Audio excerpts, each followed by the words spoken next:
Raw का सबसे खतरनाक एजेंट कबीर, जिसके मिशन हमेशा जानलेवा और बहुत रिस्की होते हैं। लेकिन एक मिशन में गड़बड़ हो जाने के बाद कबीर अचानक अपनी ही एजेंसी के खिलाफ बगावत कर देता है और उसे बागी एजेंट घोषित कर दिया जाता है। इसके बाद उसकी तलाश पर भेजा जाता है उसका ही शागिर्द खालिद, एक ऐसा सिपाही जिसकी पिछली जिंदगी सवालों से भरी है, लेकिन जिसने अपनी वफादारी और काबिलियत से कबीर का भरोसा जीता था। और अब गुरु और शिष्य आमने सामने खड़े हैं। क्या खालिद अपने गुरु को पकड़ पाएगा या फिर ये टकराव दोनों की जिंदगियों को हमेशा के लिए बदल देगा? तो चलिए शुरू करते हैं।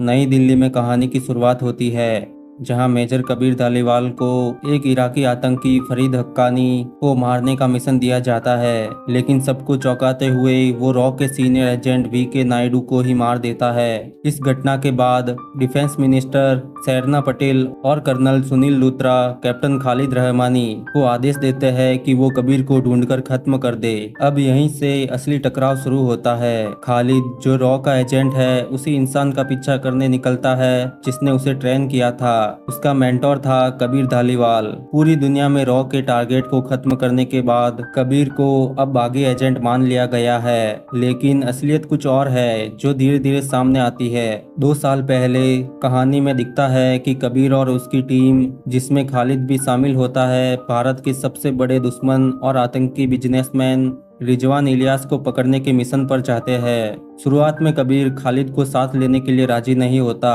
क्योंकि खालिद का बाप देशद्रोही था। लेकिन कर्नल उसे भरोसा दिलाता है कि खालिद क्लीन है और उसने हर टेस्ट पास किया है। इसके बाद इराक के तिकरित में ये मिशन कामयाब भी हो जाता है और वो आतंकी बशीर हसीब को पकड़ लेते हैं। लेकिन इसी दौरान कबीर को खालिद के ऊपर शक होने लगता है, क्योंकि वो दाहिने तरफ से ठीक से शूट नहीं कर पाता। खालिद बताता है कि बचपन में उसके पिता की गद्दारी के बाद हुए झगड़े में उसकी आंख आंशिक रूप से खराब हो गई थी। इसके बाद कबीर अपनी माँ और देश के लिए उसका जज्बा देखकर खालिद को टीम में रहने देता है। लेकिन सबसे बड़ा झटका तब लगता है जब मिशन के बीच टीम का ही एक एजेंट सौरभ गद्दार निकलता है और अपने साथियों को मार देता है। कबीर और खालिद बड़ी मुश्किल से बचते हैं और खालिद कहता है कि उसने सौरभ को खत्म कर दिया।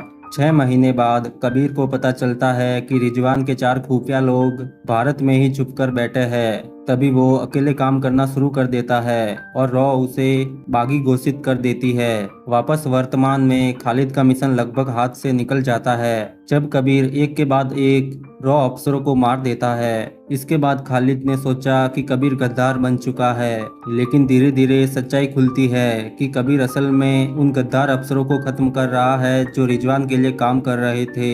इसके बाद कबीर और खालिद मिलकर चौथे गद्दार को खोजने निकलते हैं। इसी बीच कबीर को पता चलता है कि रिजवान ने प्लास्टिक सर्जरी करवाकर अपनी पहचान बदल ली है। यहाँ कबीर की जिंदगी में नैना सहनी की एंट्री होती है, जिसे वो अपने मिशन के लिए इस्तेमाल करता है, लेकिन रिजवान ही उसे मार डालता है। इस घटना के बाद कबीर का मिशन और ज्यादा पर्सनल हो जाता है। आगे चलकर कहानी में सबसे बड़ा ट्विस्ट आता है। असली खालिद बहुत पहले ही मर चुका था। जिसे कबीर अपना साथी समझकर साथ लेकर चल रहा था, वो असल में सौरभ था, जिसने प्लास्टिक सर्जरी से खालिद का चेहरा अपना लिया था। यही वजह थी कि कबीर को कई जगह अजीब बातें महसूस हो रही थी। इसके बाद सौरभ कबीर को जहर देकर मारने की कोशिश करता है, लेकिन कबीर बच निकलता है और सीधे आर्कटिक में रिजवान और सौरभ का सामना करता है और उनके बीच बहुत जोरदार फाइट होती है। और धमाकेदार एक्शन के बाद कबीर सौरभ को खत्म कर देता है।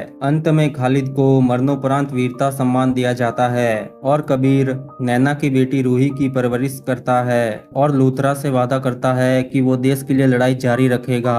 आखिरी सीन में कबीर और रूही समंदर किनारे सर्फिंग करते दिखाई देते हैं, बिल्कुल वैसे ही जैसे नैना का सपना था। तो दोस्तों, यही थी वॉर की कहानी, जहां एक बागी एजेंट कहलाने वाला कबीर असल में अपने देश की रक्षा कर रहा था। उसकी लड़ाई सिर्फ दुश्मनों से नहीं, बल्कि अपने ही सिस्टम के गद्दारों से थी। और अंत में खालिद की कुर्बानी और कबीर का फर्ज दोनों ही देशभक्ति की मिसाल बन गए। और अगर आपको वीडियो पसंद आया हो तो लाइक और शेयर करना मत भूलना।